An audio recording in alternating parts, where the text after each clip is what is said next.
Hello everybody, this is Etho, and welcome to another episode of HermitCraft. And that's right, we are doing our final phase of Decked Out. Phase 9 is here, finally. You thought it was never gonna come out, didn't you? You thought Etho was gonna flop, he wasn't gonna upload it. That the server closing down was gonna stop me. No, nothing's gonna stop me from uploading the final phase of Decked Out, are you kidding me? Except for getting sick. I got sick for a month and that stopped me. I couldn't really talk, and yeah, this episode is very late because of that. I'm sorry about that. Also, for this phase, I wasn't talking during the play, so I have to give you some post-commentary here to try fill it in and hopefully make it interesting for you. We'll see how that goes. Hopefully there's still some interest in this video. I realize like the game's like done and dusted now. Some people might not care anymore. You probably know the results already of what happened. Quick step. But just for the sake of being complete, you know, it'd be kind of lame to upload 8 of the phases and not the final 9th one. So I wanted to get this episode out regardless if people are interested or not. Hopefully you are. If you are interested though, this phase 9 was actually a pretty good one. Like phase 8 was almost like very repetitive. I wasn't really getting challenged by the dungeon too much, but this phase, things were a bit different. I got challenged pretty much every single run here where something kind of odd happened that I had to figure out or adapt to and try to get by, right? This first run, I wanted to upload the entirety of it, mainly because like when I cut up the videos, it can be hard for you guys to follow the layout of the dungeon. It can get very confusing, right? So I wanted you to see the whole thing with the flow of it, right? Where I'm not just cutting from one room to another and that kind of thing. So hopefully this will help you out. But also, I realized later when I was editing this that this is probably my fastest run ever getting down to the deep dark. I wasn't even trying.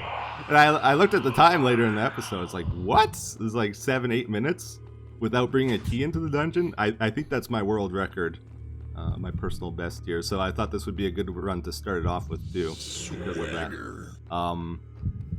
Yeah, so for this phase, my strategy going into it was, at first I was like, okay, all I gotta do is get 4th place. I'll win the thing if I get 2nd place, you know. I'm doing good here. I can take it easy this phase. So I started off doing a deep dark run here, where I figured I'd do the deep dark runs until I failed, at the very least, right? Was my plan going into this phase. Later, I kind of realized, though, that, you know, in phase 8, 4th place got 21 tomes, and that's like 5 wins, basically, in the game, right? And I only have 8 shards this phase. I don't have anything extra. No extra crowns really brought into this phase either, so I gotta make those runs count. Like, I need to win 5 out of my 8 runs, basically, in order to get 4th place at the very least here. And then I also realized, like, people are probably gonna do better this phase, because if they have any extra shards they brought over, they're gonna run those, because the game's ending, right? So, even 21 tomes is probably a lowball estimate for 4th place. I gotta, like, really get a lot of tomes this phase. And I start to sort of panic and kind of freak out about that I might not be able to do it, actually. It would kind of be a sad journey to come all this way and then fail on the final phase because I don't have enough runs to do to get what I need, right? So I kind of later decided to focus on getting tomes a little bit more so here. But yeah, this first run is a deep dark run where we go down to the final level, hardest difficulty. And we got our key here. We're good to head down to level 3. And I'm being a little bit more greedy though this phase as well. I'm going for coins and crowns and stuff. I'm not just going straight for the objective. Get our key in here and we're good to head down. So usually like when I'm going down these stairs and stuff, I cut all this stuff out of the video just because it's repetitive. There's no like warden that's going to jump me in the staircase, right? It's always the same every time. Yeah, so last episode I also asked if you had any interesting questions for me to talk about in the next episode. I'll try to do that, and I got a few good ones, so I thought let's ask the first one here. So you guys were wondering what was my favorite level of decked out. So there's 4 levels total. First one is the ice level, second one is the cave, third one is the black mines that we're on right now, and then the fourth one is the deep dark. 3 and 4 are warden levels, while 1 and 2 are ravager levels. And I think by far my favorite level was definitely number 2. I think number 2 overall like was probably the most difficult level, actually. Like, I think it offered the most variety and challenges, and it took the longest to master. And just in general, it feels like a very like fun and reactive level where you're dodging the Ravagers, right? You're watching what they're doing and reacting accordingly. While like I do enjoy the warden play in the game, I think it was good for the game to have that. It adds variety in the challenges and, you know, adds suspense, tension, especially earlier on when we didn't really know how the wardens worked. It was like very fun going through these levels. As the game progressed, though, we kind of figured it out, and they don't really challenge the player directly, the wardens, and it feels like there's almost too much warden play, right? Like, I don't like getting blinded and that kind of stuff either. I feel like level 3 and 4 are more so like parkour challenges almost, where a better parkour player is going to do better on them because it's all about jumping over the pressure plates instead of like dealing with the wardens, right? Also you get rewarded for playing patiently, I find, or safely. Like, instead of going by the wardens, you're better off taking the long route around the wardens where you don't have to interact with them. So it's a different play style. It's more of a sneaky, like, be safe, don't make noise play style instead of like reacting to an enemy, right? Which is why I like level 2, because especially like you got the Ravagers, which are fun on that level, and they test you in a lot of different ways. Like on level 1, it's pretty much just go hide behind the walls and you're safe, right? But on level 2, you have to do like dodge them in open areas. You have to wrap them around columns, and sometimes you gotta pay the toll to get by them. You know, stuff like that. You have to figure out different ways of progressing through the Ravagers, and it wasn't always the same. Anyways, yeah, level 2, very cool. But I do like all the levels overall. I think they were all pretty well designed, and I think they all added to the game in a different way, which is great. But anyways, we're down to level 4, the Deep Dark. Let me be quiet here. Let's take it in. So yeah, we got here in like 7 to 8 minutes, which was awesome. And there's a warden nearby. And uh-oh. I can't see a thing. I upped the brightness for the video here, but I have no idea what I'm jumping on. I thought I was jumping on fences, and if you jump on the fence, you don't make noise. But yeah, I messed up pretty bad there. Then I accidentally fall off the wall, and I'm in a panic. Oh, run, Etho, run! What are you doing? He's after you. But then I get away. Oh, nope, not quite. Nope. Then I get away. We're running real far here. We're good. We're good. Half a heart, but we're fine. We're fine. We're alive. Made it all the way to the tower. Oh. Oh, no. We're actually dead. Yeah. So I played that a little bit sloppy. It wasn't my best showing. It's cursed, Etho. Cursed. Yeah, I think I'm good going back to deadly. It's a cursed day, it is.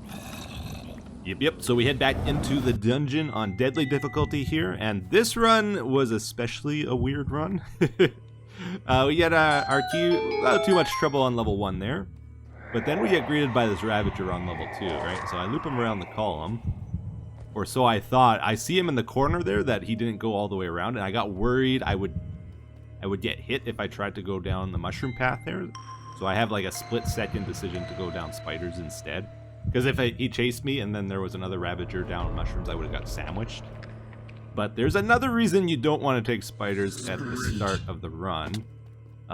It's like a chance thing, but you can get a Ravager by the column here, which happened to me. So now I got a Ravager behind me and one in front of me. I have to go through. And sometimes you can sneak by, but I ended up paying the toll there. And then, surprise, surprise, Willie's here. When I don't have the hearts to take a hit. So I'm like in a panic dodge right now, trying to get by Willie. As long as you swim properly, he won't hit you. And we managed to just sneak by him barely there. So that was tense. And again, we get a lot of our jump boosts early. Our bounding strides go to waste a little bit there. Try to get our berries up because we took the hit. We have to heal now to recover. Oh, but we find our key. We're good to head down to level 3. I wait around to heal for a bit, and we end up getting an ember there as well. And we run down the tunnel here. And what do we got? Some crowns. Nice, nice. So, yeah, Tango refilled all the droppers this phase, so there's, like, lots of crowns on the ground, too. And here's the real challenge of the run. Server will restart in 5 minutes. So I don't even have my artifact yet. I'm down on level 3. I gotta get all the way back. I don't know what happens in Decked Out, like if the server shuts down in the middle of the game. Tango never said like it's a problem or not. So I always just like panic when it happens that I gotta finish my run quickly. It turns into a speed run. But we need to get 40 embers and get the artifact and get out within 5 minutes. So I'm flying here. Thankfully we got our sprint. We're moving quickly. And we're right by the artifact here. It's the redstone room 1 by the looks of it. Alright, and look at this. We get lucky. We get the pickaxe for 38, which means we have exactly 40 for our 5 tome pack, which means we don't need to farm anymore. And we're good to get out nice and quickly here if we can. And jump boost triggered again on the way out, which is perfect. Got super lucky. Unfortunately, our swagger triggered as well, and I'm just like hearing all these coin dings and ember toots that I have to skip, that I'm not allowed to go after because I got to get out of the dungeon quickly here. So a lot of our farming went to waste this run. But yeah, we managed to get up there with no trouble. We go down the rusty path. We're down to 3 minutes here. I think there was a Ravager that I had to get by here quickly. Jump over the lava. Again, parkour is not my strong suit, so I always panic a little bit. You see the camera gets a bit shaky over the lava always.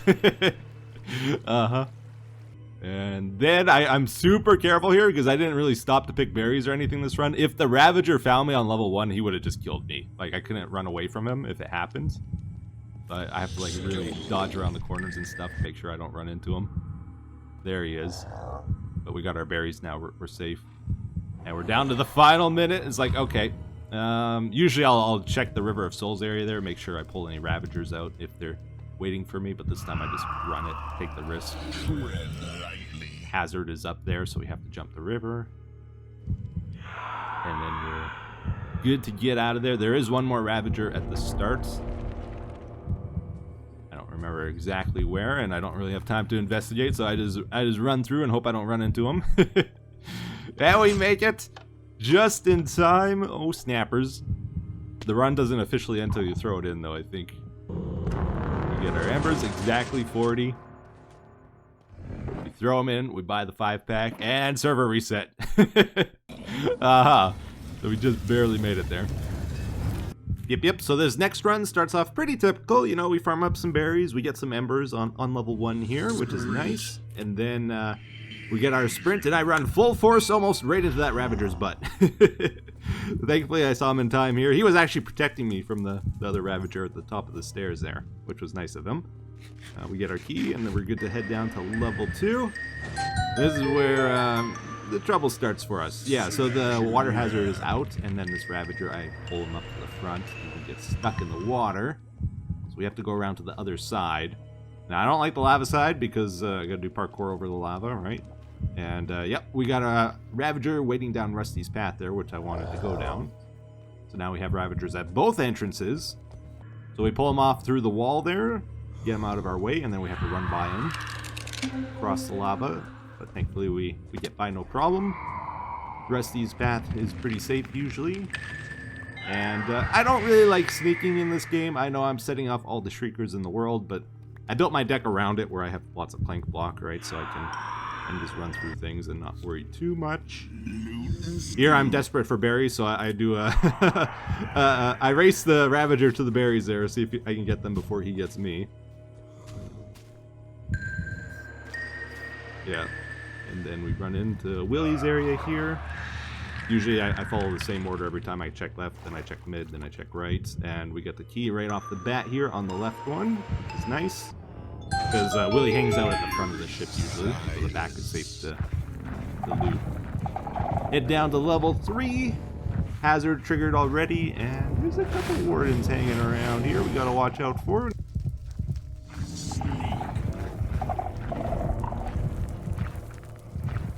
So I think this run is a great example of how nuanced like the farming is in this game, and also how big RNG can affect a run. Like, depending on what kind of artifact you get and how many embers and stuff you get, it makes a big difference. We follow our usual route down here to the bottom level. I like going down through these stairs now. Usually there's no wardens around this area for some reason. And I just about pass up the artifact area there, and I catch the compass just in time. We get our artifact, and it's the Pocket Watch of Sweeping for 36. So we have 39 embers, we gotta get one more ember, right? First, we gotta get out of there, try to get to a safe location, because if a warden gets mad at me here, there's a good chance I'm gonna die. But if we get to the top floor, we can always just run out. Get greeted by some crowns at the top of the stairs, and then I don't head out the door. You know, I go around the back of the map. I start doing some farming. I do a couple loops, I think, and I'm waiting around for my cards to get played, right? And I'm going for berries while I do that, and I accidentally step on a pressure plate here. Wardens get mad. I'm like, okay, maybe I should run out of here. Just in case that was enough to trigger them. You never know, right? I run up to the entrance, but I don't get out of there. No, I need that last ember, right? So I decide to head back in after a while. I think I do another loop or two around the floor, getting whatever berries I can as well. Finally, I give up, and I was like, okay, maybe we'll get our ember on floor 2 here. I'm waiting around for my cards to play. But when I hear something, is it? No, it's just a key. And then, uh-oh, Willie tracked me down while I was waiting. Nighttime Willie will look for you. And I gotta do the zigzag here. He's about to get me. It's pretty close. But I just barely get by him there. Still don't have our ember, though, to make 40.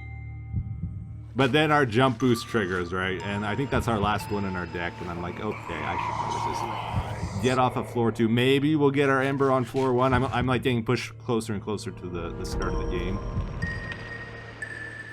We hop up here. But remember, we had a Ravager chase us down Rusty's path here. So I'm not too excited to go this way. And I think, yeah, he's right at the end there. So I got to take a different path. I decided to go down the middle. And the other Ravagers chasing me, I believe, there. So that's both Ravagers accounted for the lava section. Which means I know I'm safe to go to the right here. But I forgot about the Ravager that was stuck at the entrance. So I was like, oh, okay. I actually have to go out the other door. Oh boy, which means I gotta go by the Ravagers and make sure they don't see me on the way. So I'm like carefully hugging the wall here, hopefully not getting spotted by them. Making sure I don't bump my head on something when I jump over the lava. Yeah, and we managed to make it through. Then I'm on floor 1 here, and it's like, I still need my ember, right? And there's a special dropper in that room with the Ravager that I decide to pull him out, where it sometimes triggers not when you get an ember card. I think it triggers when you get a treasure card. It's like the redstone's wired up wrong or something. I don't know exactly how it works, but sometimes you'll get a bonus ember from this dropper in this room. So I want to check it just to make sure. You can see we're almost out of cards because I've been waiting around farming, hoping I can get an ember, and there's nothing here. I'm so disappointed. Finally, I give up. I decided to end my run. I just go for a triple pack and a single. And give up on the 5-pack. Yeah, so this run here, this really highlights one of the key aspects of the game that unfortunately isn't really... You're not really able to experience in the world download if you guys play it.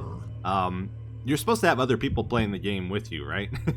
And they run the dungeon, and they move the Ravagers to unknown locations, and they sometimes put them in your favorite spots. Like this tunnel on the right is the best path into the crypt. But some of the Hermits don't like taking that path, so they stuffed 2 Ravagers in there on this run. And now I can't go down that way. And I have to lure them out. And You got that excitement every time you run of trying to figure out where the Ravagers are, right? You don't always know because other people run before you. They get shuffled. So I moved the Ravager out of this room, so I'm free to go in here, get my berries. I got my key in here. It's a great room. And boom. Now I'm stuck in here with the 2 Ravagers in the path that somebody left there. And I gotta get by them again and take the long way all the way around. So we deal with the first one here. I gotta be careful not to get sandwiched. Hazard doors are closing, that side's blocked. But thankfully the other Ravager was off on the side there. I was able to sneak by. And finally, wasted a bunch of time, but I got off of level 1 there. Got a Ravager on the right there, I think.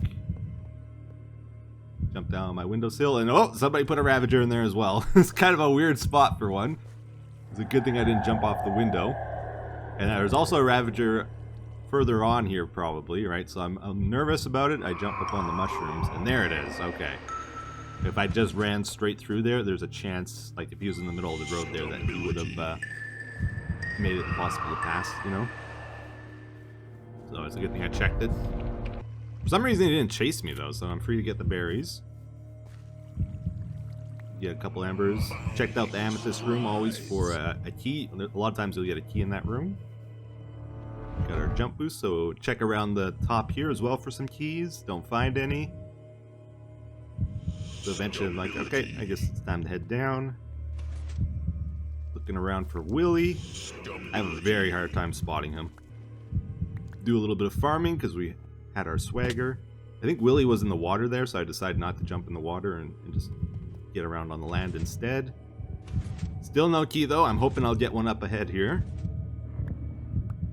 Picking up some coins, some crowns. Check this room. There it is. Alright, we're good. Head down to level 3. I tried the staircase at the entrance here. Usually I don't take this because a lot of times it's blocked and it's blocked again.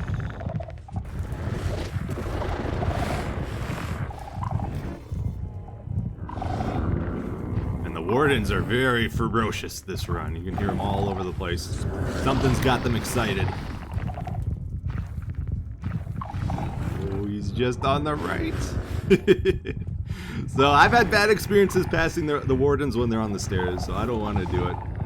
I decided just to jump off the ledge there, get by them.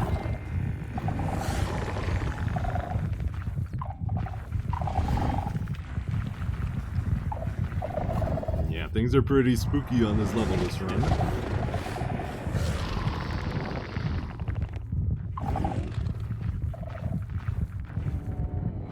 Trying very careful here not to make any noise because there's wardens all around.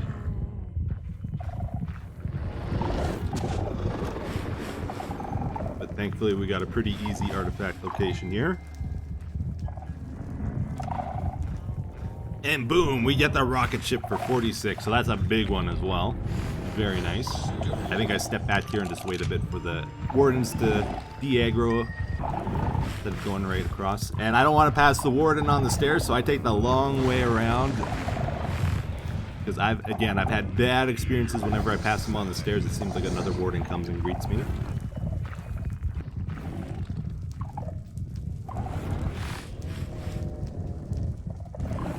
But there's some wardens on the other end of the map here as well, so I can't get away from these guys. But thankfully Hazard hasn't triggered our staircase here. We're free to get up.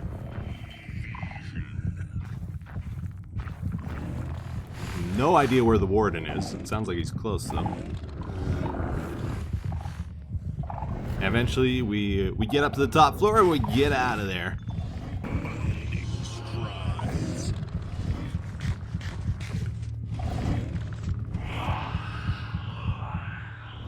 And I jump in the water, and Willy's right there, of course. So Willy moves a little bit after you go on to floor 3, right? You never know where he is exactly when you come back. So a lot of times I just jump in the water and try to respawn quickly when I find him. But sometimes you jump like right on him as well. You gotta be careful. Go for the greedy crown there.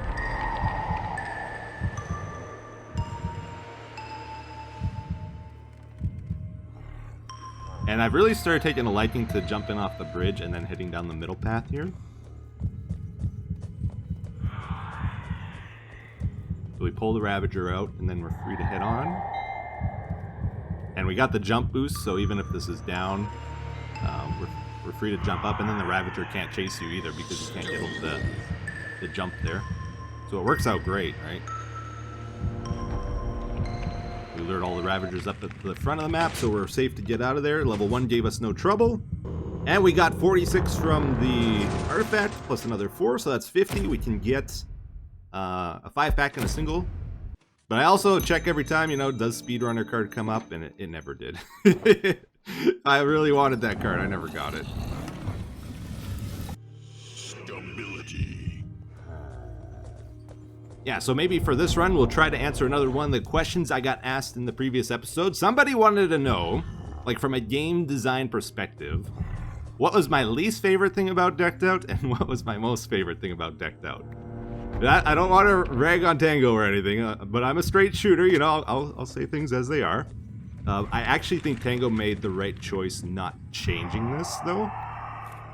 And I'm not really sure how he could have changed it, even if he wanted to. But from my experience, the worst thing about Decked Out game design was the crown shop. So if you guys don't know, you could buy a shard at the crown shop for 10 crowns, and that's super important. It's another run in the game, basically. So every phase you get a certain number of runs. I would usually get 8 every phase, so if I wanted to play more, I had to loot crowns in the level and then use those to buy extra runs at the crown shop. Now the crown shop reset every 2 hours of real life time that somebody was in the area with the chunks loaded. So if you bought a shard, you'd have to wait for 2 hours to get another one. And the other thing is there was a random element to the shop, so a lot of times you would wait the 2 hours and you wouldn't get the shard. Even still, sometimes you'd wait 2 or 3 cycles without getting a shard. So it basically translated to a lot of wasted real life time waiting for shards to show up in the shop, which I did not enjoy whatsoever. And it wasn't really a problem earlier on in the game, like the first few phases, because nobody really had crowns to spend, right? But towards the end, it kind of got crazy, especially the last 2 phases, where everybody was just like waiting around, wasting time, trying to get shards at the shop. And it was pretty brutal. Now, the reason why I don't think Tango should have removed this is because it was also very important to the game design, I think. That 2 hours of real life time was a failsafe. If anybody ever came up with a strategy for infinite runs where they could get like over 10 crowns every run, that shop was the catch mechanism where even if they had infinite crowns, you could only buy so many shards because of the time element to it, right? And the competitive element to other people trying to buy shards at the shop as well. But overall, it felt pretty bad. Especially since, you know, we would spend like a full day running Decked Out, like 8 hours, 12 hours running the game, and then I would spend like a day or two editing the video every week, and then you also had to spend time at the shop waiting for it to reset. So that was my least favorite thing. I don't know what else you could have done differently to make it work. But yeah, anyways. Oh yeah, this is kind of cool here. Watch this in the video. So I come up here, there's a Ravager at the end there, I have to turn around. There's a Ravager behind us. I go into the little side area here. And I'm trying to think of how to get by the Ravager. Should I take another path? Eventually I noticed something here.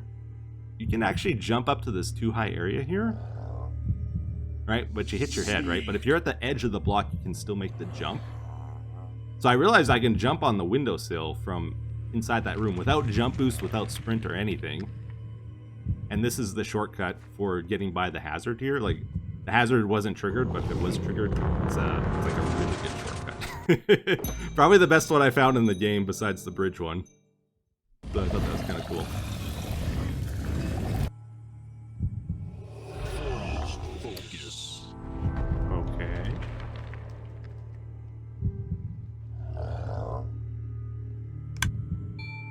Yeah, so I thought this was kind of funny. There's an interesting quirk in Decked Out where if anybody runs Beast Sense before you, like if it's their last card, those Beast Sense triggers will carry over to the next person. So Joe had Beast Sense and he ran before me, and it ended up helping me on this run because I had no idea the Ravager was there. And it's like, oh, okay, that's nice.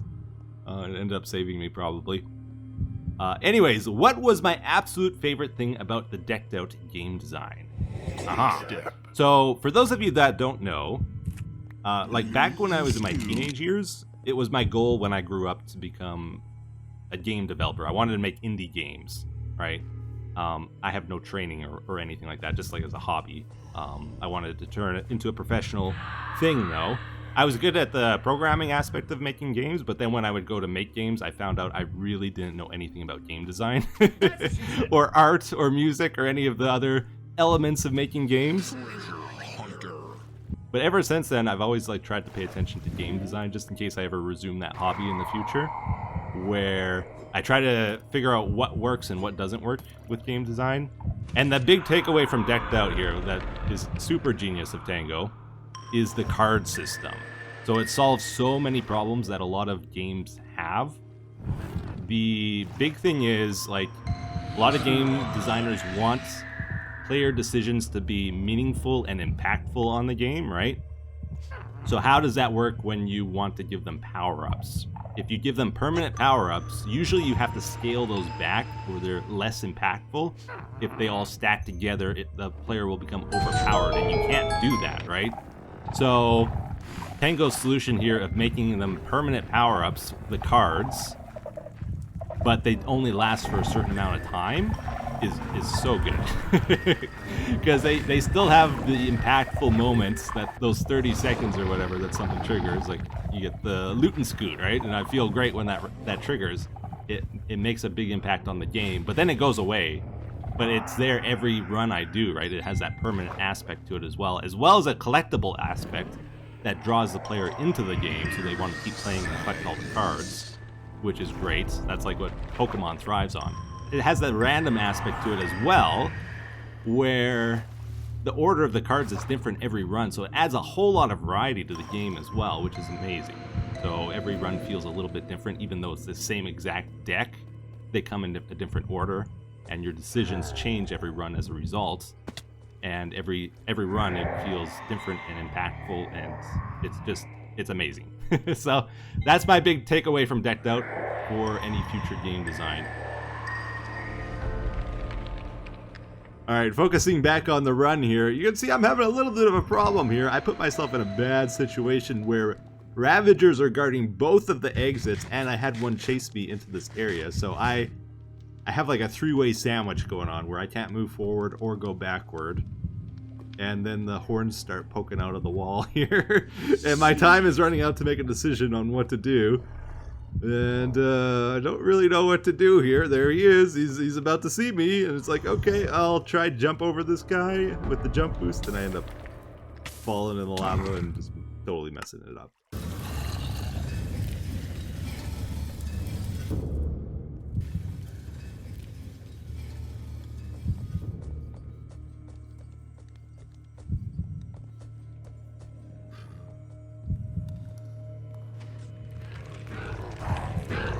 Oh no.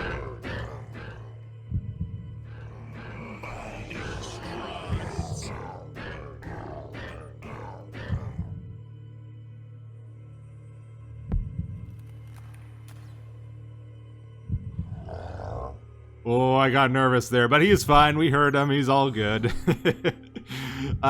I don't know. I feel bad if a Ravager dies on while I'm playing. I almost feel like I'm somewhat responsible, right? But thankfully, it didn't happen there. We were all good. This is a run where the person that ran before me really put the Ravagers in bad spots. Yeah, you see I'm kind of struggling with the guys at the entrance here. Sometimes they don't want to go through the doors. I don't exactly know why. Like, they can fit, but they think they can't, I think. Or they get hung up on them. I'm not exactly sure. But especially, like, the door I'm going through here is a little tight for them. And I just noticed, oh, it's a level 4 artifact. We're going down to the deep dark. I gotta stop goofing around. We've got to make some fast progress here, maybe. So I kind of ditched trying to get the Ravager where I want him. And we start heading in. Go for our berries. And then check the big area here. And I see, oh, there's a Ravager in there. Okay. So we can't really go that way safely. So I decided to go down my favorite path here, down on the ice tunnel. And we get some goodies. Again, this side is the best way to go into the game. I don't know why not everybody doesn't do it. There's like always keys and embers down here, it seems. We can get our berries. Oh, it's so good. More embers. Oh, but I see that door is shut, so we gotta go all the way back, and then... Whoa! There's 2 Ravagers in there, actually. But I pull them to the door there. Try to get them clumped up and moved together. Just double check they're not in front there, and then I make a run for it here to try to get by them. If the 2 Ravagers are there, there's not going to be one in here. Was my theory. Get some more loot, and then I make sure to pull the Ravagers toward me. This is a trick where you can get them into the stairwell, and then they're not in your way when you have to exit. We also have the Ravager in this room, so you got to like loop them around to throw the key in. Makes it a bit tricky.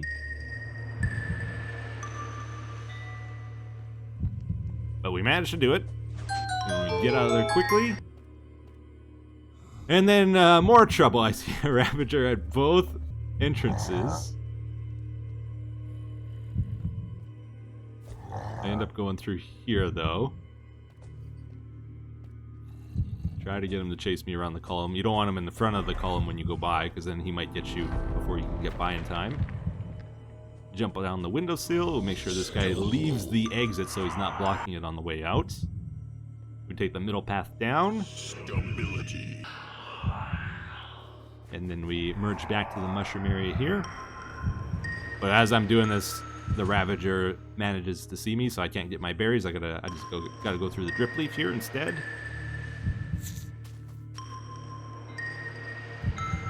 Then we do our usual looting path here. We go on the left, loot the keys. We find our rusty repair kit. Now, I don't see too many of these anymore. They used to be super common. Oh, and then Willy starts to track us down here. This is one of the few times where Willy is on the back of the ship instead of the front.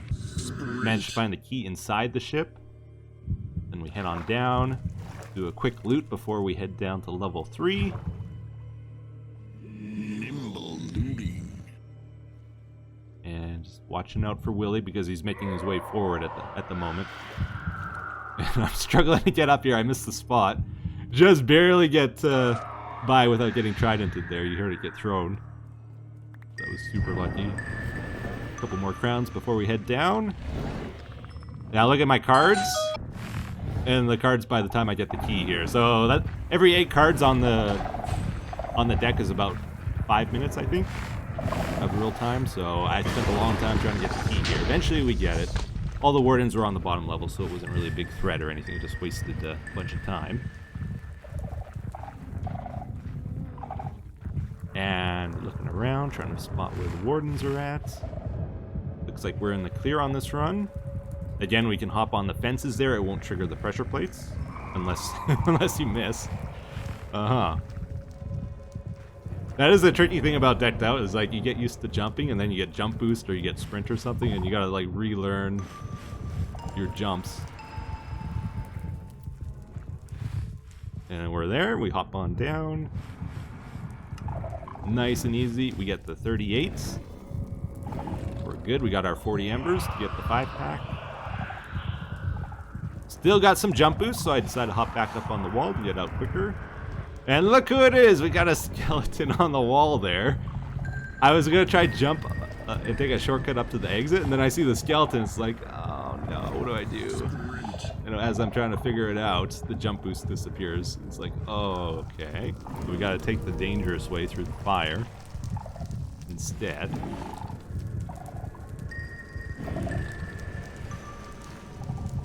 Thankfully, there's no warden. No! So I think what happened there is I did actually jump, but then the fire tick hit me, and it pulls you downward, I think. I got caught on fire, and I had to heal and wait it out. That gave the skeleton time to despawn, though. And then I get to run up here. We got sprint, which is nice for making this jump. It's kind of a tricky jump. And yeah, we get on out of there.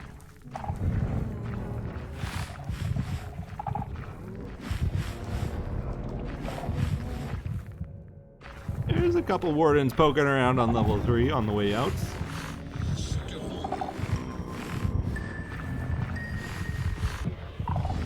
So we take the guaranteed stairs up, get a berry before we leave. And out we go. Jump in the water. Oh, and you see Willie, he's in the water stream, the water column there. So it's like, okay, quick turnaround. He's still throwing at me here. It's like, okay, I gotta scoot by him. Again, Drip Leaf is by far the best path to take. That's why we keep taking it.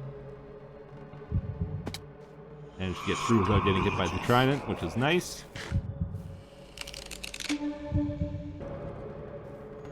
But we also gotta watch out for the Ravager. He was kind of pulled up to the front here. And I don't remember where he was. Oh, he's just on the right there. Yeah, so I'm trying to sneak by. If you sneak, the mobs can't see as far, right?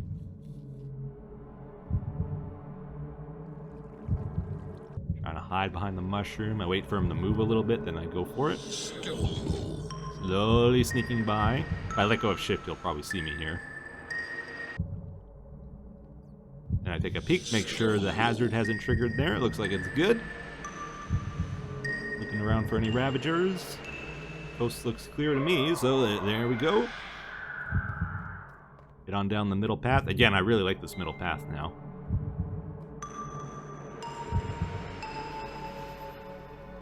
Oh, I'm nervous.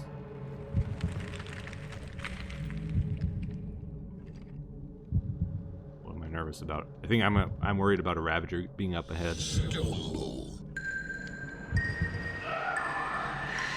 Oh, there's one. Uh-huh. Yep. You don't always know where they are. We made it through, though.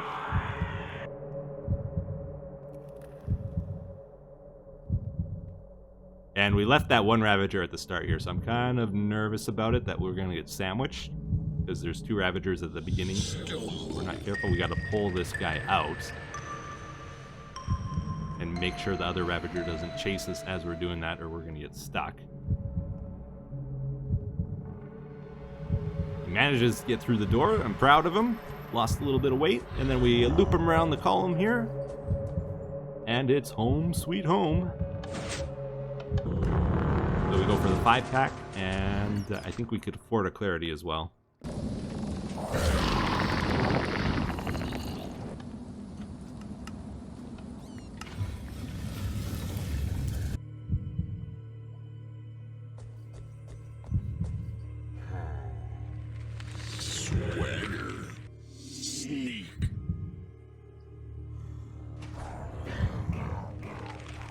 Dude.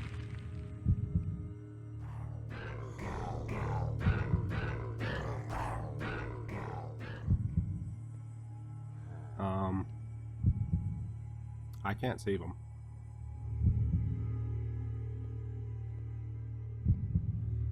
Can I? Oh, I think he just died. Yikes. Okay. Treasure hunter. Uh-huh. Yeah, my bad. Sorry about that, Tango. I did actually kill one. What are the chances of that, right? Two runs in a row, both level 4 runs, and both times the Ravagers get caught in the door. Like, I've hardly ever seen that happen before, and we ended up killing almost 2 Ravagers in a row. Anyways, we move on. We'll live. The Ravager won't, but we'll live. We can keep going here. So we head down to level 2. A little hungry for berries, so I go for the spider one there. Then we head down on the windowsill. There is the Ravager on the left there. He's doing his jump, though, which usually means he's kind of stuck. Not, like, permanently stuck, but sometimes they get hung up on something. Take a look back. Looks like we're fine. He didn't chase us. That means we're safe to head into the Amethyst area here. Check for keys, check for embers, that kind of stuff. Try to get the most value out of our swagger. Oh, and here's my chance to show off my parkour skills. Oh, I messed it up. Oh, no, first try. Look at this. Look at this. We nail it. Perfect. All right. Boys got skills, I tell you. Okay, and then we got our keys. We head on down to level 3.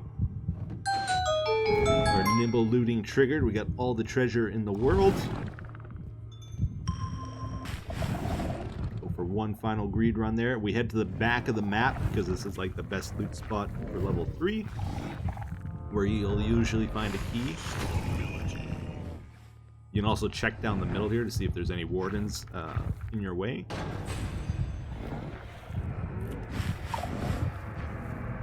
Eventually we get the key, and let's go for a final berry pick here, since we got the jump boost. And down we go. I think these runs must have been back-to-back, though, because, again, there is no warden on this run guarding the entrance. That makes things considerably easier. We do our wall jump trick here. Make sure we don't trigger any pressure plates. Not that it matters. Nobody's around. And looks like we're in the spot there, so we hop on down. Do a quick little double check here. Yeah, looks good. All right. Good to go. And again, we get the pickaxe for 38, so we got our 40 embers. We're happy. Good to get out of there. We still got our jump boost, though, so I decided to do the wall jump again. And this time, no skeleton, everybody. So I can take the shortcut. First, I got to figure out what the shortcut is, though. I'm sure there's something, though. I'm looking around trying to figure out the terrain, see if there's anywhere I can do it. And I kind of noticed this spot here. But I didn't see the skulk block. So I smash my face and fall down. But we try again. There we go. We get it this time. Jump boost makes this easier. Plus, we have the sprint. Heal up before we head up. And the staircase was blocked on this run. So I had to go the long way around to get the resting kit. And guess who's guarding the stairs? This is the only way up.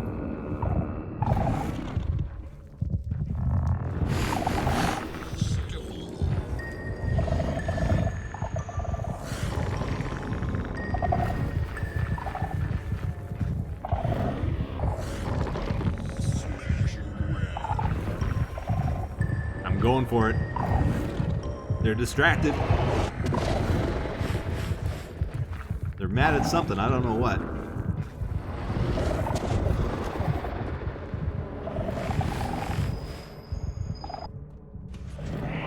Yeah, so I just waited for a good opportunity to go there. It worked out. I see Willie on the right there. The skeleton guy's out as well. So we go to the left.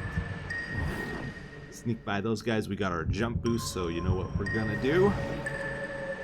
We gotta go see our old friend Rusty. I think this is my first time in this phase to do it. Gotta go pay our respects to Rusty. You know, he's the true MVP of Decked Out.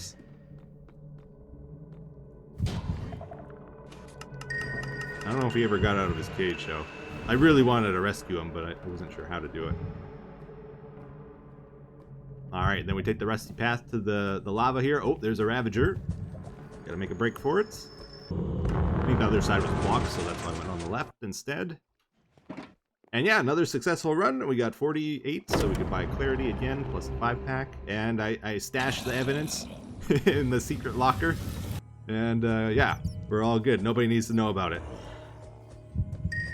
So this run, we have a Ravager chase us in here. And I missed the berries, so I gotta do a double loop.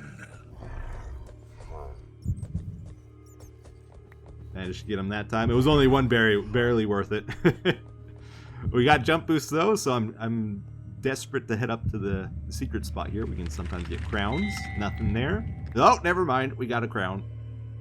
Paid off. Go for the berry real quick here. Jump over, get our key. Alright, well, let's maybe answer another one of these questions from the previous episode. The Waller asked me, did player trading improve the experience of Decked Out in your opinion? From what I could see, the lower ranking player always had excessive shards and were happy to trade them for anything at a bad exchange rate. Yeah, so in general, you know, I think the trading was fine and Decked Out. There wasn't anything too egregious that happened. Most of the trades were fairly fair, I would say. There's a couple Outlanders obviously in there, and I'm guilty of some myself. Like, for example, I traded 2 evasion cards for 2 shards late, I think in phase 7 or something. That was a good trade for me. Good for the other players involved as well, but then anyone not involved in the trade kind of loses out where, you know, it's not good for them. And the integrity of the game gets called into question a little bit, right? When stuff like that happens. In general, though, like, it was nice having trading. I think most of the trades were pretty interesting. I did some good trades with Pearl, for example, where we traded cards with each other. I think it gave us something to do as well. Like, a lot of times we would be waiting around in the lobby for our turn to play the game. And, you know, just bring up a conversation. Hey, do you want to trade this for this? And kind of gave us a way to play the game while we were waiting to play the game, you know? Something else to do, which was cool. So I like that. Given a do-over, though, I would probably say ban trading shards in the game. The main reason for that is shards were just given to people, right? They didn't have to earn them. Like, every phase you got a certain amount of shards. And actually, the game encouraged you to make bad trades because if you didn't use your shards and you held onto them, you didn't get any more. So you're better off making a bad trade and getting something for your shards than just holding onto them and not getting extra shards later, right? But yeah, shard trading in general I think was bad because it had a huge impact on the game. It affected the integrity of it because not all the players valued the shards the same. And if you're given the shards for free, you don't appreciate the value of them. While if tomes or cards you have to actually work for, you have to put time into the game to get those. So they mean a lot more to all the players involved when trading them.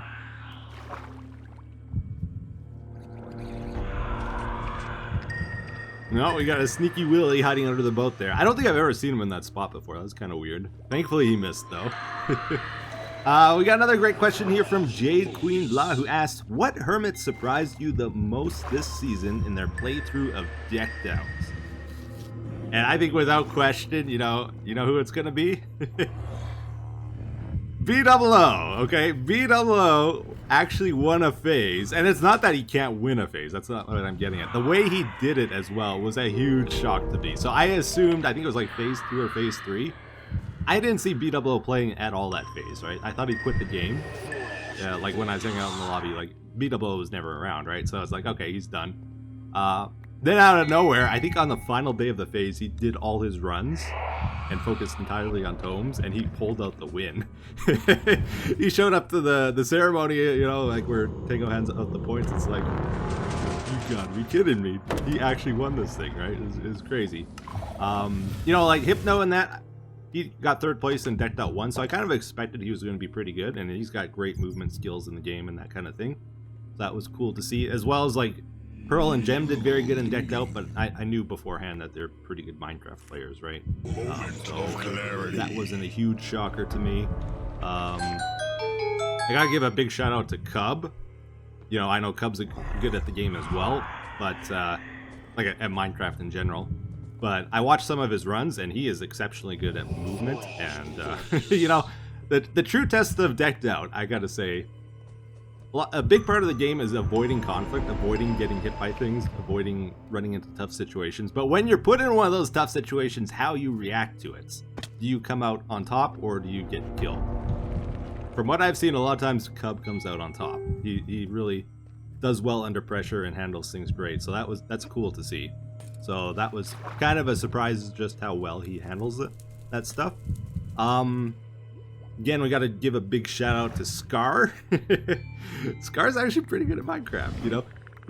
I wouldn't have said that a few years ago, but I think since MCC, he's really been training and playing pretty amazing, you know. And I think he also had like the best strategy going into the beginning phases where he just focused on tomes. I think that was like the best thing to do while everybody was focusing on building their deck. And he knew it, and he did it, and yeah, he won a phase, I believe, and got 2nd a bunch and 3rd a bunch. Let's not forget about Green as well. Green, you know, he kind of falls under that category of like Cub, Gem, Pearl. You know, they're generally good at Minecraft. They do well in competitive games, so you would expect he would do well in a movement-based game like Decked Out. And yeah, he was good at it. And in fact, he was even better than I expected. Green was like one of the top players at the beginning phases. And I think he would have been if he had time to keep playing, you know. So that was cool to see.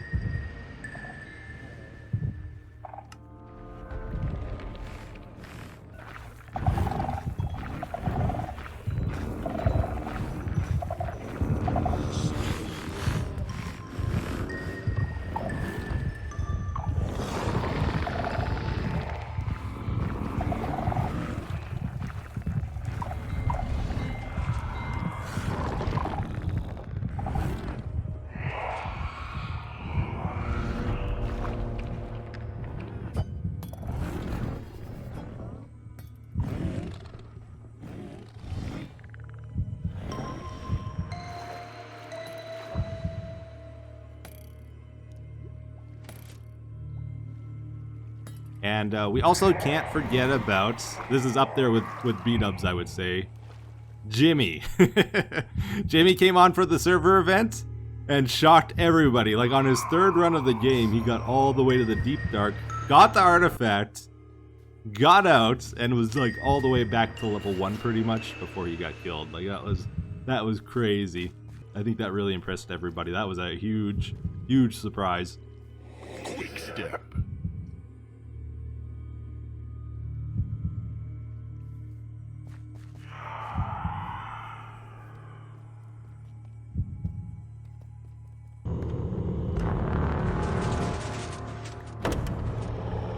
Saw a lot of treasure on the map.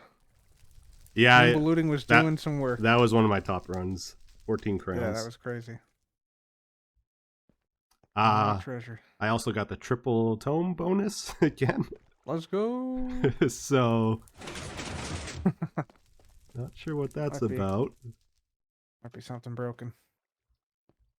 It looked like on the map the frost ember thing when the first one was inverted for some reason. You know what happened here? Somebody bought the slowness potion and they wanted to refund it. They were so mad at the shop they vandalized it instead. I don't know what Ravager's dead on level 1 then. All right, we're doing a refresh. Yeah, let's go. Reset. Refresh for Yeah, Cub. this Come is like on, rich come on, people come on. gambling. Come on, come on, come on. Box. Mystery box. Please don't be broken. Please don't be broken. Yeah, Oh, he gets the mystery box. We're going immediately. Let's do it. Shark. Doing it. Shark. Does he get lucky? No! Oh, that's so dirty. That's a slap in the face if I've ever seen one. Don't you want your coin, Cub? Yeah, I'll take it. Jeez, God. For the museum? From the museum. Yeah, I actually put the other one in the museum that I got. That's the second one I've gotten. Actually, the third one I've gotten from been a coin. He's gonna some get a shit. shard. Watch this guy. Oh my goodness, this guy. Dude, he can't keep getting away with it. How does he do it? It's impossible. It's like The 5 in a odds. row. Oh no! I feel so bad. Oh my god! I genuinely wanted a key. I wanted a Black Mines key so That was bad. insane. Okay, so for the next few runs here, we have to do it without a map because for some reason, when the server reset this time, usually Tango's second account automatically joins again, but it didn't. And it's like the last day of Decked Out and I gotta get my runs in. So I decided to play regardless without the map instead of waiting for him to come back, right? That makes things a bit trickier because it's very useful to know like how much clank block you have and stuff like that, how many cards are left in your deck, but you can kind of count it in your head as well as you go. Do the Jedi mind tricks here. Yeah, in case you don't know, the map for Decked Out is actually a physical location on the HermitCraft server, like where blocks actually change in the game and move for the map to update, and you need to have a player in that location for that to happen, for the chunks to be loaded. And we don't have that other player online, basically, doing it. And they have to be holding a map as well for it to update. So we get by a couple of Ravagers here. They're blocking our path, so we take the middle route instead. Look around, looks like everything's safe. Ravager up ahead there at Pearl's room, so we take the left. Again, I try to avoid Pearl's room because of the changes with the column, like I talked about in the last episode. Get some berries. We have so many berries this run. We head on up, jump over the fence, a little safer than taking drip leaf. And yeah, we kind of go around the map looking for the key. And we get some treasure, we get some berries. More treasure, looking good, getting some crowns. Loot and scoot. Not really finding the key, so I decided to head over by the door. Sometimes the key is here. There's like 3 loot spots you can check.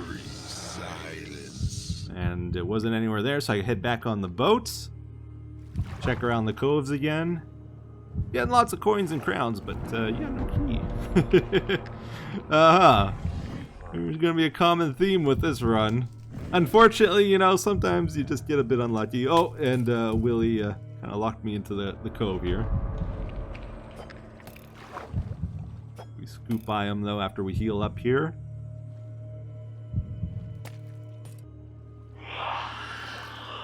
And head around. I'm getting desperate at this point. We got our jump boost, so I decided to head back over the fence to try find our key. Maybe it spawns somewhere else.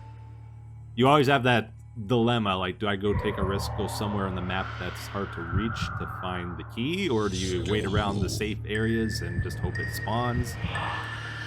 I decided to go looking for it, because I'm not having any luck. And time is ticking. Check the amethyst room. Again, more crowns. I'm desperate. I do the pumpkin thing. I don't get a key there. So, got the Ravager coming to greet us, so I decided to head back. Maybe it spawned in the time I was over here. Sprint. And not much I can do here. Just keep doing my loops around the cove area. Again, like, stuff is spawning. We have lots of treasure cards in our deck. But you don't always get a key. Uh-huh. Up to 23 coins and 4 crowns. Again, we're having Willy issues. Talking about surprise players in Minecraft, Willy, let's not forget about Willy. He's an MVP for sure. #1 antagonist. Yeah, getting lots of goodies, lots of goodies. At this point, my clank block it's one away from maxing out, so I decide just to sit tight and hope we draw some more clank block. Maybe the key will spawn while I'm waiting. We get a little bit more clank block, so I start looking around. Finally, I find the key on the ship after like my 3rd attempt of checking it. We pretty much max out our clank though, and I decided just to go for it. There's not much else you can do. Ends up being one of the harder locations as well, where you got to go all the way down to the bottom and then climb back up. Tango's got a very evil trap here. He added this pressure plate. So as you're walking on the trapdoors, you trigger the pressure plate and it drops you down and you make noise that the wardens can hear. You gotta like jump it. I think I took some time to let the wardens cool down, and then I went for the artifact.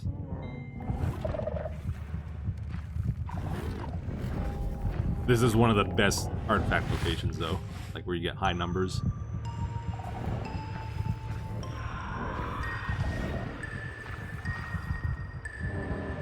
All right, don't know where that warden is, so we gotta sneak by him there. I think we end up taking the long way up.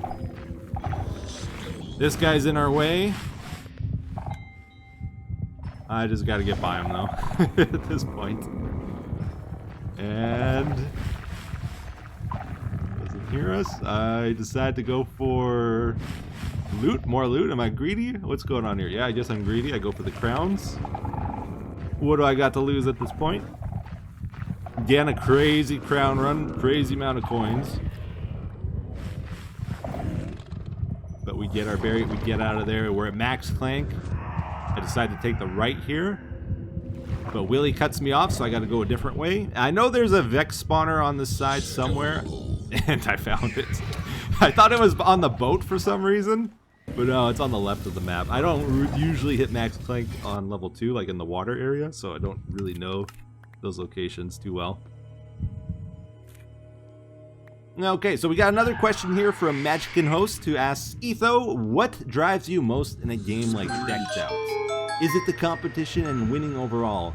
Or is it to master the game in all aspects, like juking Ravagers, knowing all shortcuts, getting the max treasure out of each run, etc., etc.? Generally when it comes to video games, I find I like to play them initially just for the experience, to see what the game's about, to enjoy it, to satisfy the curiosity, like how does this game work, what mechanics are in the game, that kind of stuff. Never will I ever go into a game where I'm looking up a wiki guide before I start playing. What's the best way of doing so and so?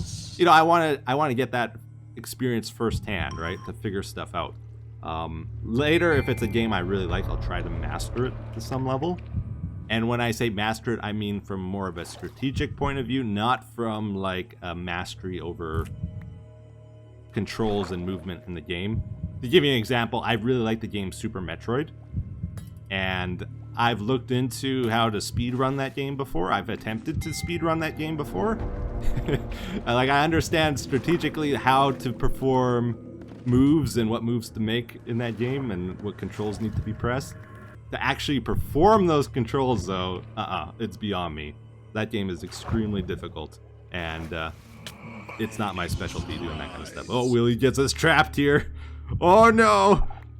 I'm stuck in the cove here. It's a dead end, and he's coming towards us. He's gonna get us. Ah! Moment of clarity. Nah, we're fine. We're fine. We know how to deal with Willie. He catches us off guard sometimes, though. Yeah, so I really do enjoy, like, learning games, for sure. I would say a big part of Decked Out initially was the excitement of a new game. Let's figure out how this works. You know, what is Decked Out? How difficult are these Ravagers to get by? What do you do with them? You know, what kind of cards can you get in this game? All that stuff is fun, right? I would say a big driving factor for Decked Out, though, definitely was the social aspect of the game. So, you know, all the hermits are playing it. You want to be a part of it as well. Get in on the excitement that everyone's feeling.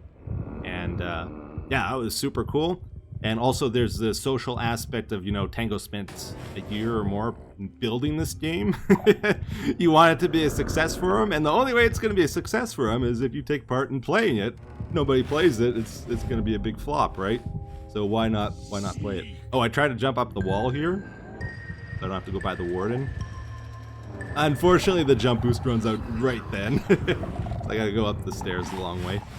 And also there's the social drive of the YouTube audience, you guys yourselves. Like, you want to see us play the game, right? So that drives us to keep playing it. So that was also a big part of it for sure. Sneak. Uh-huh. Great question. All right. We are getting out of the dungeon here. We're taking Drip Leaf.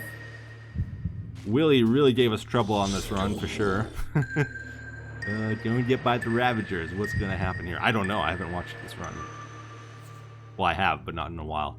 I'm looking around. I'm nervous.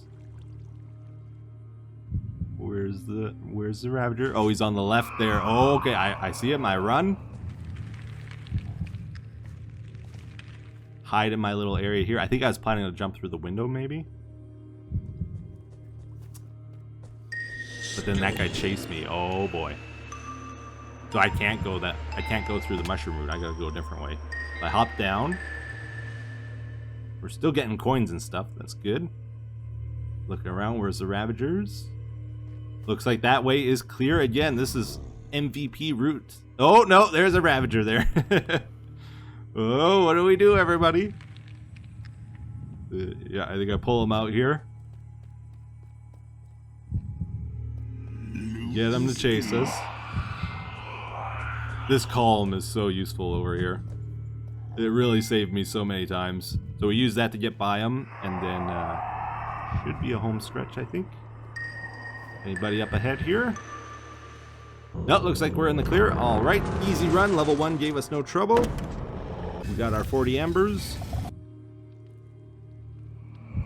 All right, we got another question here from Zapai, who asks, with the hindsight that you have now, if you had to make one nerf, buff, or gameplay change to Decked Out 2, what would you change? So definitely for nerfs, the number one nerf I would do is change Bounding Strides. I think Bounding Strides is way too OP in this game. It's 2 minutes of jump boost, and you also get 2 hazard block in the card, and it's extremely cheap. I would probably change it to maybe 15 seconds of jump boost, maybe 30. I'd definitely get rid of the hazard block on it, though. But in general, I almost think it's a bad card for the game because it allows you to bypass any hazard. And if you bypass the hazard every single run, like I've been doing in my runs, you don't have to make any hard decisions on what route you want to take through the dungeon here. You always just take the same route, right? And it gets boring, and it's not as challenging. So that's not really the best thing. You should have to make those hard decisions and have hazard matter. Again, look at this. I'm taking the fence because I got the bounding strides. It's the safest option, and it's easy. And why wouldn't I do it, right? I got 2 minutes to do it as well, so it doesn't matter where I am on the map. I can probably make it there in time. I was desperate for a key on this run. We did finally get one there. Very nice.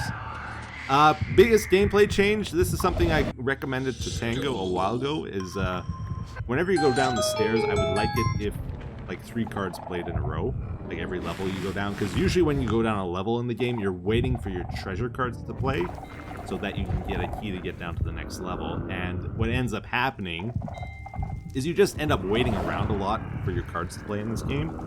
If you just did what you wanted to in the game and just like ran around, you would hit max clank very quickly as well, even if you have a lot of clank locked in your deck, because the cards just don't play fast enough. I'd also probably change the timing on the cards. They play every 30 seconds. I'd probably reduce it to every 20 seconds.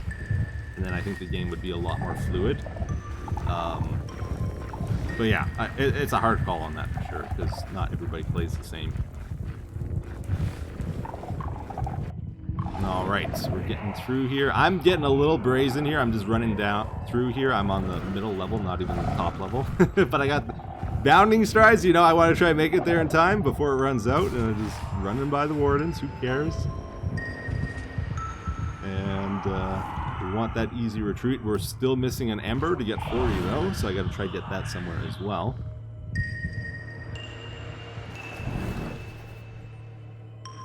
Like, look how crazy bounding strides is. Imagine if it was only 30 seconds. Like, I couldn't do this all the time, right? But because it's 2 minutes, it's so easy. I can be all the way at the bottom of level 3 and still make it here in time. We got a Ravager there, but we end up taking the Rusty route out. Jump over the lava. Then we got ourselves a nice safe retreat. And then we do a little bit of farming on level 1. I find the Ember. We get our 40 Embers for the 5-pack of Tomes. Yep. There's a Q scar right over here. Yeah, I've been waiting up there. Nah, don't give me the waiting talk. I've been waiting too. You gotta be in the queue. What the? That works. I've been sitting up there. Oh my god. Been waiting since the morning for this. You're unfortunate behind Hypno as well. This is ruthless now. It's who can get in the final hours, man. You got to get your spots. Cutthroat decked out. Maybe if you gave up a shard, I'll tell you what, I'm gonna enter the queue as well. So I would actually technically be in before you. But if you give me a shard, then maybe you I'm number 1 on it. Yeah, so, you know, we like to tease each other in the lobby always, right? Have some fun, goof around. But honestly, there's a little bit of truth behind the feelings there. Decked Out is designed to be an intense, challenging, stressful game, right?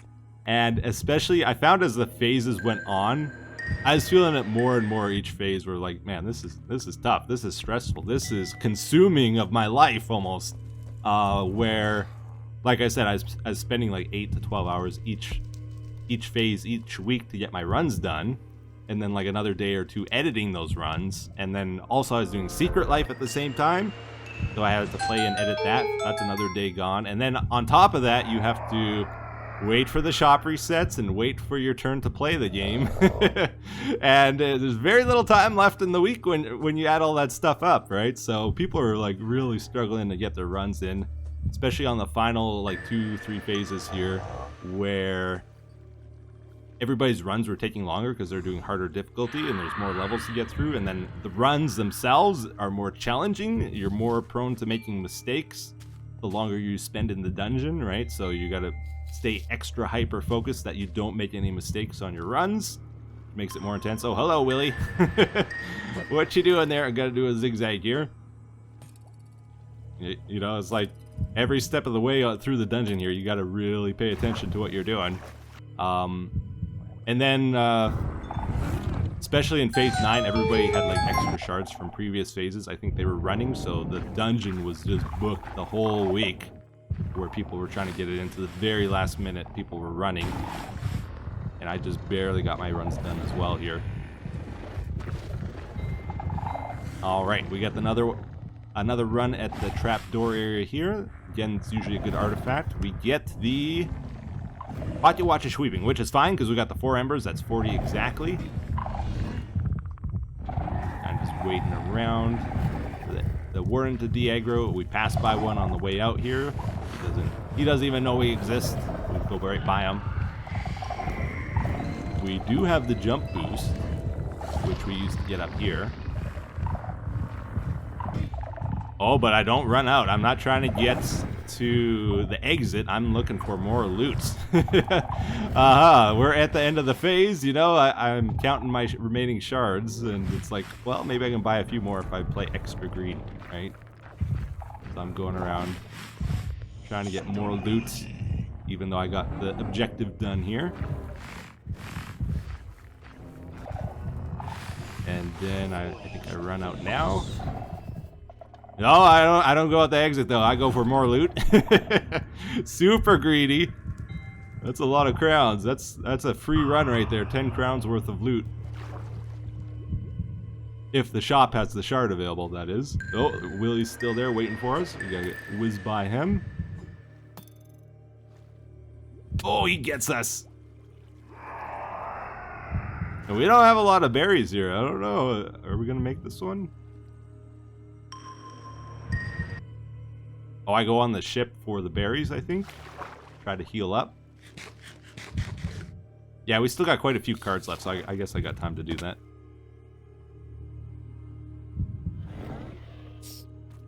Do the granny method there. I think it would have been good if Tango added spikes, so people couldn't do the granny method, actually. I know I'm the one that kind of encouraged it. And I did it all the time, but if there were spikes there, I would have actually done the parkour probably. And failed a lot more because I suck at parkour.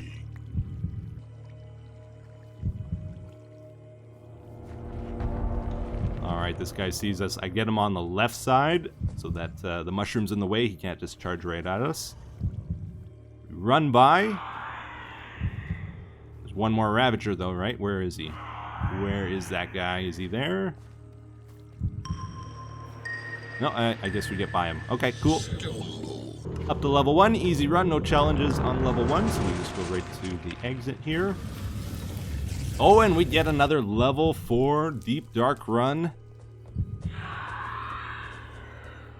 And I just jumped by the 2 Ravagers because I got the jump boost. I want to get the free key and the berries down here. Absolutely. And then I go up to this other end because I don't know if the Ravager was replaced yet that I killed. So that side you could actually access at this point. I got some more berries. And we go down to level 2. We get the Ravager chasing us here, so I go wait for him to come up. But he I don't know, he got stuck there. He's kind of looking at me. I'm deciding if I should go or not. I end up going. And yeah, sometimes they just get stuck like that. It's weird.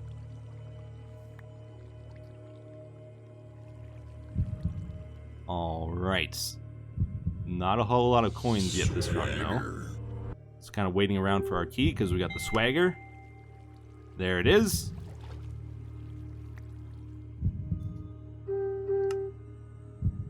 And an ember, sure, I'll take it.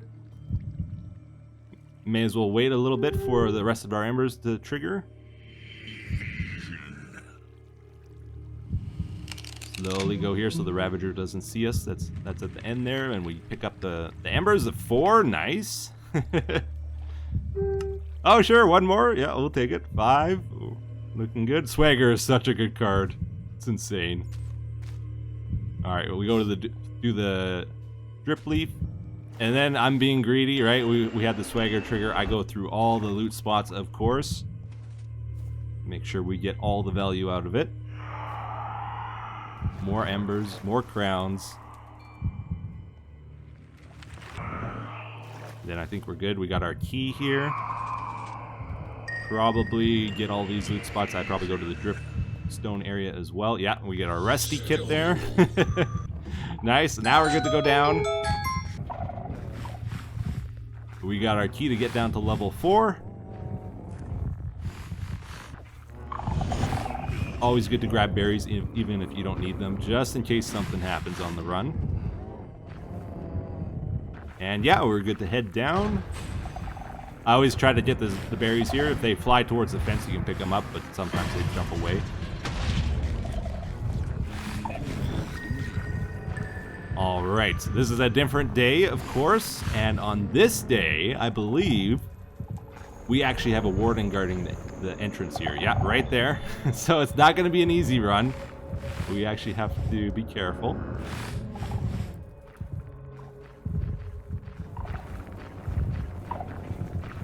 All right, we make the jump here. Oh, triggered the pressure plate. And right here, I remember that the first run of the phase where it's like, maybe I shouldn't jump around on the walls. Maybe I should just take the path. Because if you jump on the walls, you're more likely to hit a pressure plate. So the warden's already angry at us. I decided let's just try to get out of there. We take the highway here.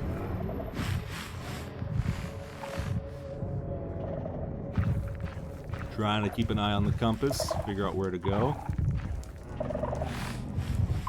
And we passed it, but I know you can get through it on this section here.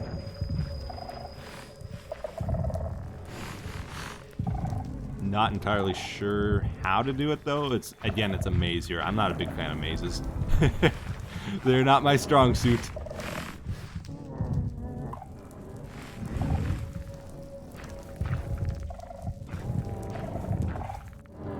And the warden's right there on the other side of the fire.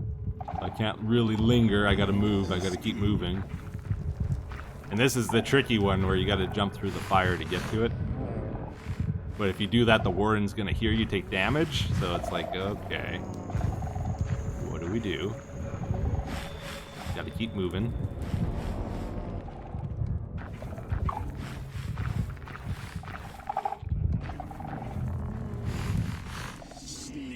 Yeah, so I think it's right across the fire there, but again, the warden's there, so I don't really want to jump it, especially with the pressure plate. There is a proper way of getting to it, which I'm trying to find, so I go all the way to the fire here. This is the way into getting to it, where you don't have to jump over the fire, but I don't know exactly the route to do it.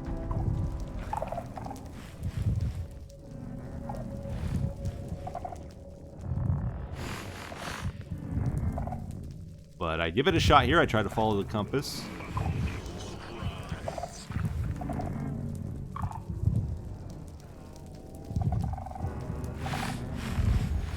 It looks like it's up ahead there, but I think we gotta jump the fire regardless. Yeah.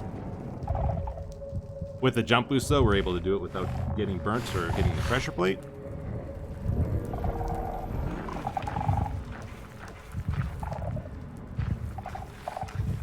And we get this Gadoodler for 52. Actually a big artifact. Let's get out of here with it if we can. We do have jump boost, so that should make things a bit easier here.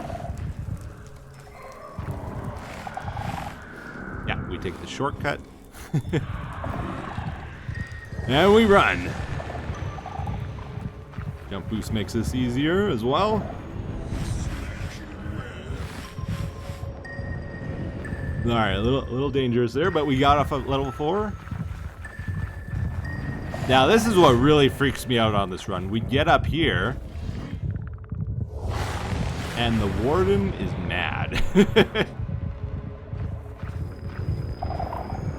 He wasn't actually mad at me, though. He was mad at something else. So we end up taking a long way through the tunnels of level 3, all the way to the other side of the map, and then make our way up.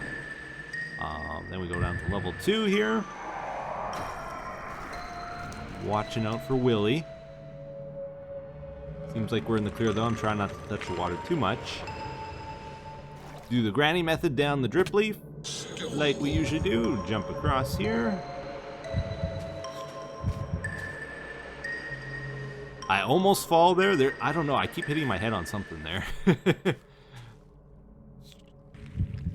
Slowly sneaking my way up. I'm not too sure if it's safe. Looks like the hazard's good though, and the Ravagers are... I don't know where.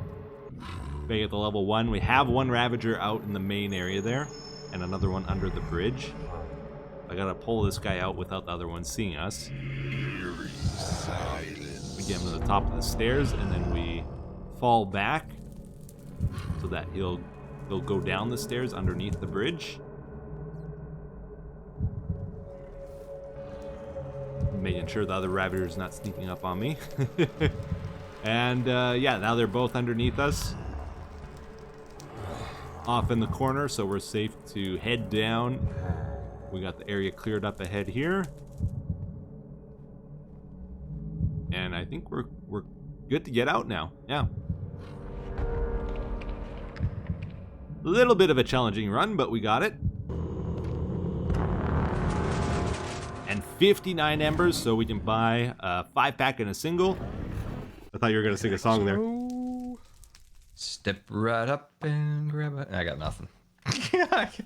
The Burning Dark Key. There's a warden at the start. Just a warning. Oh, okay. Good to Let's know. talk Thank about you. the start, Etho. Let's go.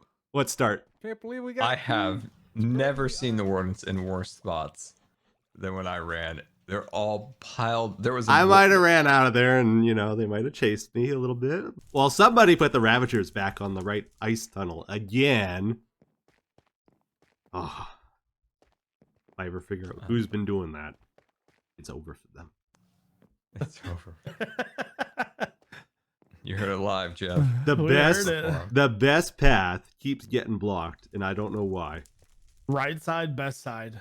I know. It is so good. It's the easiest way ever. And then you loop back and you pull the Ravagers out of the River of Soul area down the stairs, and you get your berries as you do it, and oh, you're just golden. Final run. Final Let's run, go. All right, I think I'm gonna head out since I'm done. Jacob. See ya. Right, take care, Good kid. luck. Good luck with the runs. Thank you.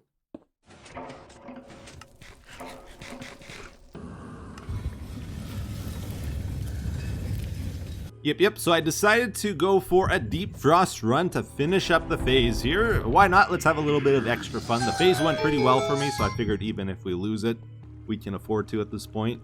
Have a little bit of trouble at the start here. There's a Ravager stuck in the water, which means that entrance and exit is blocked for this run.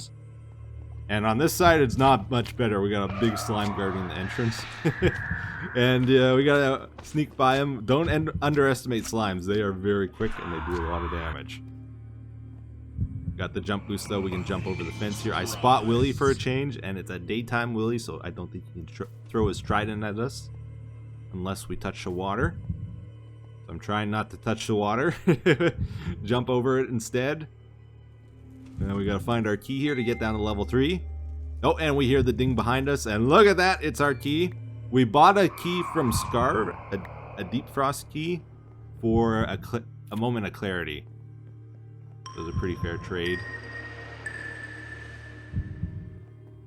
And I'm being greedy on this run. I am looking for crowns and stuff, because there is a chance if I get enough of them, I can do another run and get like an extra bonus one. But we head down to level 3. Can't waste too much time. Couple wardens poking around here, but decide to grab the berries regardless. And down we go.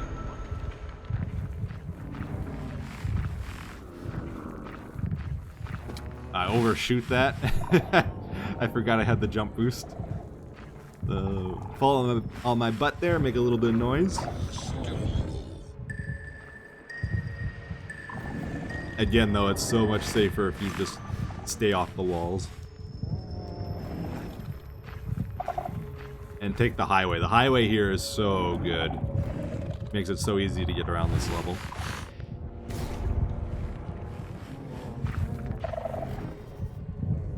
Yeah, so we just kind of sneak by. We're trying to do our diagonal walking. Make it a little bit faster. There's a bunch of wardens around, though. We gotta be careful here. And I think we want to go down here. Just gotta be careful not to hit any pressure plates.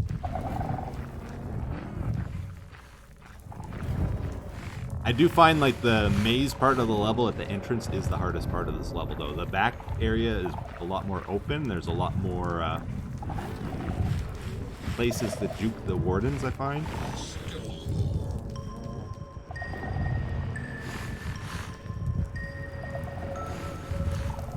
And it's almost like the pressure plates are more spread out too in the back. I don't know. It just seems easier.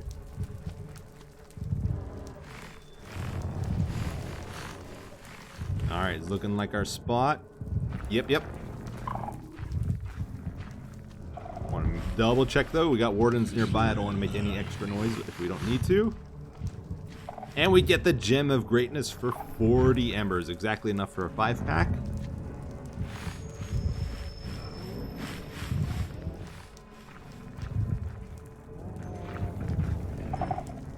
And I decide to take the highway to get out of here. Should lead us right back to the entrance.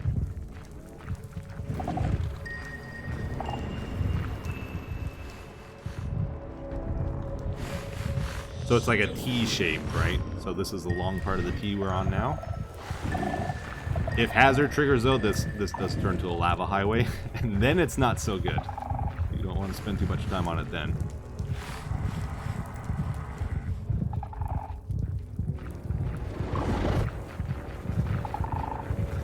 And there's a warden freaking out down there. I decided to go through this way. There's a couple ways you can do this. I think this is the proper way actually.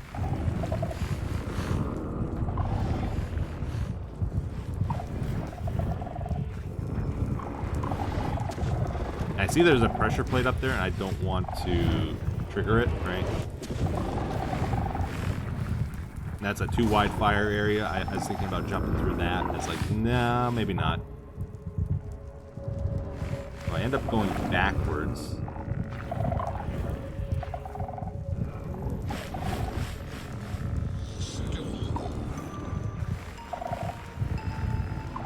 Even though I saw the warden down here, I decided to go this way because I know the way to get through a lot better this way.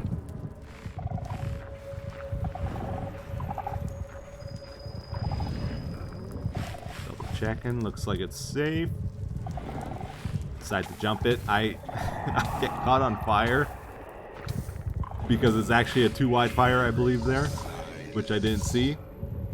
If it's a single wide fire, you never get caught on fire because you're not in it long enough for it to happen.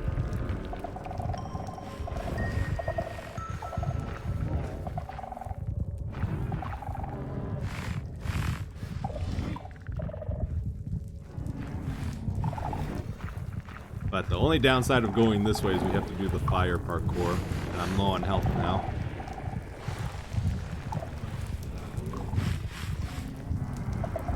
And we also have to make noise doing this. So it's a little bit of a stressful situation. I take a little bit of damage there, but thankfully I don't get caught on fire. And yeah, it's time to run. Just run, just run. Do the jump. Thankfully I don't mess that up. And get out of there quickly.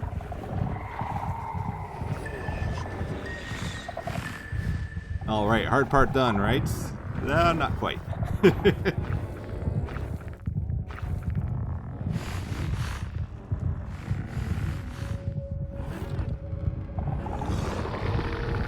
Yeah, so that guy is actually mad at me. If I didn't run there, I think he would have killed me. I just get out of his range. I found out later, Cub said that he was stuck, like, above me there. He, like, got stuck in a hole somehow. So I decided to wait here. Hopefully, he'll de-aggro, right? I'm just waiting it out, waiting. Because I want to go up the stairs that are right next to him. It's a much safer way of getting out of here, but he's not calming down. So eventually I give up and I decide to go the long way here.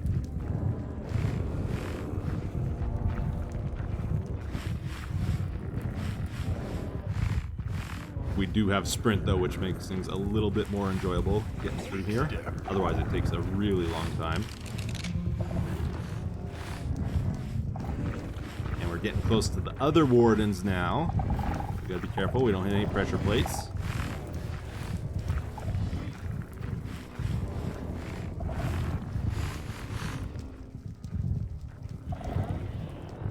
I do another fire jump. If I burn, you know, it's gonna be bad. But we're fine, we're good. Up the stairs.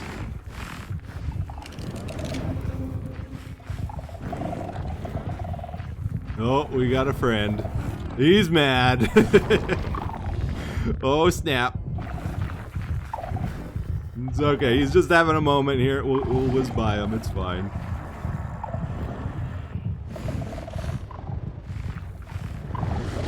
Yeah, I wanted to get out of there quickly because if he sniffed us, then he'd start chasing us. So we don't want to spend too much time by him either.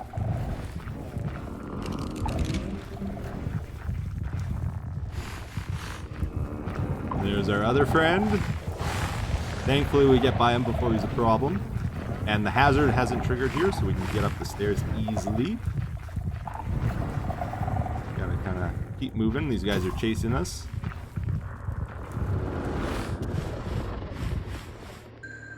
Alright, eventually we make it to level 2.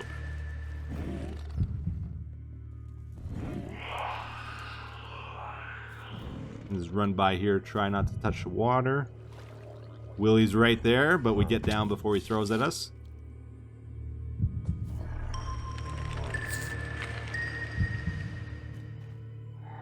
And again, we do the granny parkour as usual. It's a staple of our run.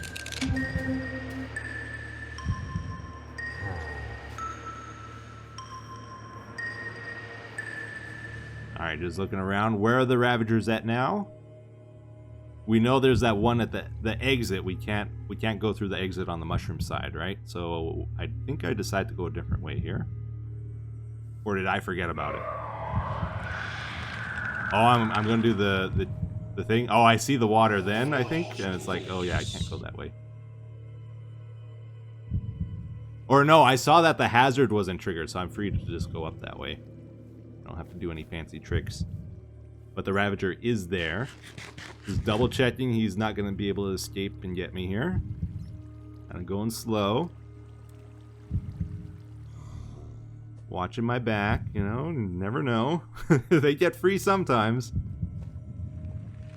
And I see the exit's clear on the other side if I just take a straight path here. Gotta make sure Ravagers don't see us on the way.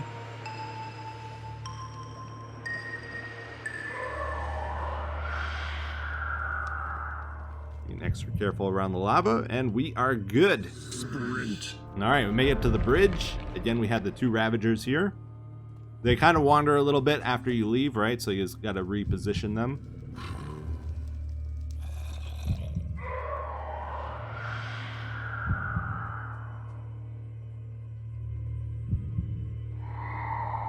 And that, my friends, is our conclusion to Phase 9 of Decked Out. Final run, all complete. What a journey it's been. Yeah. I think that was my best phase of Decked Out, by the way. I was pretty happy with my performance on this one. We head down here. This is where you go at the end of the runs. If you're quick, you can hit this button and get into the secret room.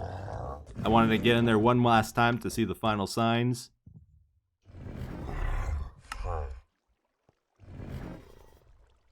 You have enough for another, So I got 11, so I could buy one, but I can't afford the my shop God. reset. Oh. By the way, Deep Frost, definitely not worth it. Apparently, if you do like the special things down there, you can come out of the dungeon with like 70 embers or something, but I don't know. that takes like 40 runs to figure out. Do you want to know Etho, or you want to stay in the dark still? I'll go spoiler free. What did you do to me? Wait, oh, you don't have the resource pack for that? No, it's so dark now. Did you go F5? I can't see what it is even. Oh no. Why is this a thing? I put this one on by accident. Scar, can you do me a favor?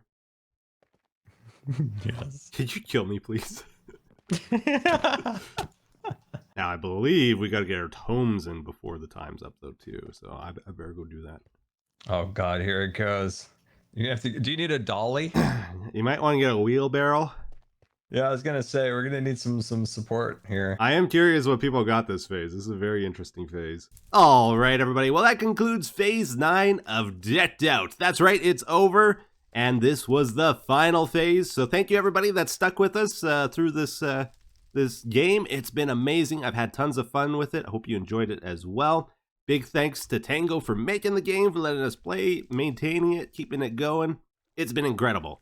And we're down to the final few minutes here. People are trying to get their runs in, but I'll show you how we ended up the phase here. So this is the deck we've been using for the last 2 phases, and it's been very consistent, very nice. We took out the adrenaline rushes, the reckless charges, the beast sense. Those all add negative things when you trigger them, so I just wanted to take them out because they're not very good cards. Then we got some of our common cards here. And we're ending it with 65 tomes. There's actually one in there already from one of the times we got shorted. So 65 total. Very happy with that number. We're going to find out tomorrow. Is 65 tomes enough? Normally I would say yes, but this has been an interesting phase. People have been really gaming. Anyone that had extra shards saved up from previous phases, they all got used up, I think. Also, there's been like some shard trading and tome trading this phase. I don't know the full story behind that, but it made me a little bit nervous. I wanted to put in my best effort, and I'm happy. I think I did pretty good there. I'm very happy with our results there. We had 3 fails. One of those was mostly due to RNG as well. So two like slip ups, I would say, on my end. And overall, I think our strategy was pretty solid. We got a lot of extra runs in because we also farmed crowns a lot harder than we normally do. And that worked out great because, again, we only got given 8 shards this phase. So if we want to make them last, you got to get the extra crowns to buy shards at the shop. And yeah, overall, it worked out pretty great. And we got our Deep Frost win at the very end. I did that mostly just so I could say I did it. It was not worth it. But apparently, I've heard there's like ways of getting extra embers on Deep Frost on that final level. I don't know what the secret is, but just from what I know, that's like not worth it from what I've seen. There's probably something to it though. Anyways, thank you guys for watching. Let's head on over to the victory handouts and all that stuff tomorrow. We're just gonna get right to it. Go Coming for in it. 9th place is Joe with Joe 4 tomes submitted. Coming in 8th place, jumping all the way up to 21 tomes. 8th place, 21 tomes. Jeez. I That just is want to point that scary. out. Yeah. Yep. 8th place, 21 tomes is Papa K. He gets nice. 1 point. Oh, Leo wow. submitted 24 Sneaky. tomes. I think there was some trading going on or something. Maybe. Sounds like some shenanigans Yeah. there to me. Shenanigans afoot, yes. With 35 tomes submitted, Wow. we get the hot guy. Hot guy. So Scar gets 2 points. Coming in 5th place with 41 tomes, also getting 2 points, is a Pearl, the cleaning lady. With 45 tomes, coming in 4th place, we got the Slayer, Gemini Tay. She gets 3 points. Coming in 3rd place with 49 tomes Holy smokes. and getting 3 points is Cubby. Woo, let's go, Yeah, Cub. Cub. Nice. Cub, Cub. absolutely amazing. Absolutely amazing. This is Cub right here, right? 1, 2, 3. That's it. Stop it right now. That's it. Stop it right That's there. it. Freeze frame it. Freeze frame it. Yep. Wow. And then we have a 2-way tie What? What? for 1st place. What? Really? Wow. This blows go. my mind. Oh my goodness. 2 people submitting 65 tomes. You two crazy lads. No, right you got here. 65? go. That's You awesome. both got 65 tomes, so you both get 6 points, both Hypno and Etho. I'm Where- not where- sure that's accurate, but I will No? accept it regardless. There were 65 in your barrel. Okay. Oh, is this the Scar? Where you at?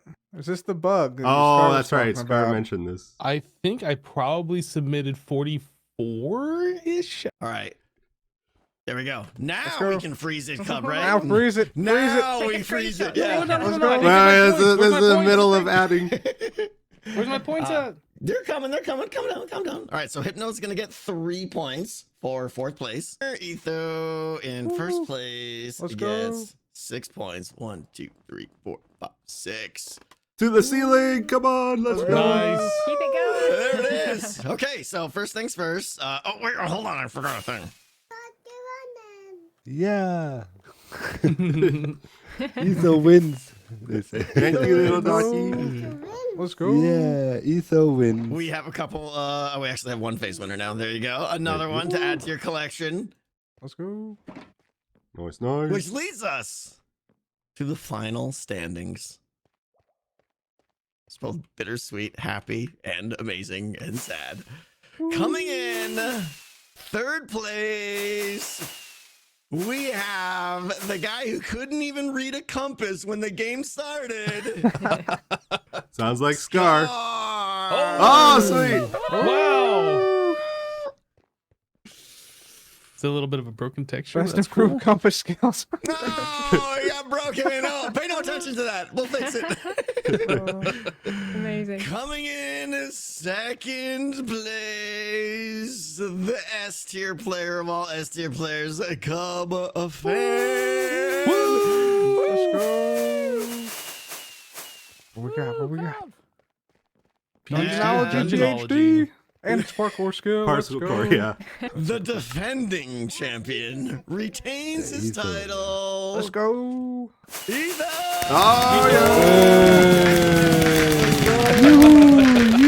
Jedi mind tricks and dungeon knowledge. That's me. GG. That is amazing. GG. Hey, congratulations to everybody. Woo. I just wanted, I mean, without getting sappy, guys, like that was the most amazing thing ever. So thank you, guys. Thank you, Tango, for It was making a it. lot of Thank you, fun. Tango. It was It so was so much much fun fun. watching you guys learn, play, master the dungeon, and just make it from phase 1 when everyone was just getting destroyed by Tango's cough to people going deep into level 4 has been so amazing. Wait, they can? Skadoodler. Skadoodler. Skadoodle. Time to skadoodle.